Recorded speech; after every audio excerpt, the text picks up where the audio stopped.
La Tunisie est confrontée à une sécheresse qui dure depuis des années et qui a dévasté les terres agricoles du pays. L'État d'Afrique du Nord tire l'essentiel de son eau des précipitations et est vulnérable au manque de pluie. La pénurie d'eau est alarmante en Tunisie en raison du changement climatique. Les longues périodes de sécheresse en saison d'été et d'hiver, couplées à la chaleur puis au froid, ont dévasté les cultures affectant la production de blé, d'orge et de fourrage. Tous les produits agricoles ont été affectés.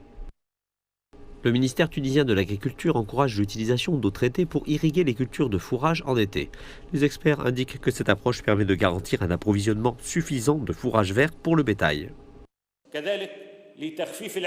L'utilisation de l'eau traitée pour l'irrigation des fourrages réduit la pression sur les ressources en eau de haute qualité, qui sont utilisées comme eau potable. L'eau traitée étant facilement disponible et les quantités augmentant, les agriculteurs peuvent irriguer leurs cultures, réduire leur consommation et préserver les ressources. La semaine dernière, le gouvernement tunisien a augmenté le coût de l'eau potable de 16% alors que le pays lutte contre 5 années de grave sécheresse. Les autorités ont mis en garde contre la persistance de la pénurie d'eau qui frappe la région méditerranéenne et nord-africaine depuis plusieurs années. L'eau, c'est la vie. Nous pouvons imaginer tous ensemble ce qui se passera lorsque, dans certains pays, nous n'aurons plus d'eau. Il ne s'agit donc pas seulement d'une sécurité alimentaire, mais aussi d'une sécurité internationale.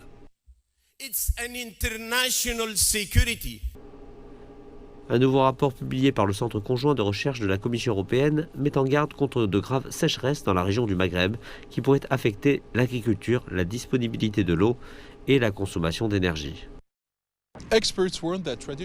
Les experts avertissent que l'agriculture traditionnelle dépendante de la pluie est à haut risque, l'imprévisibilité des précipitations entraînant fréquemment de mauvaises récoltes.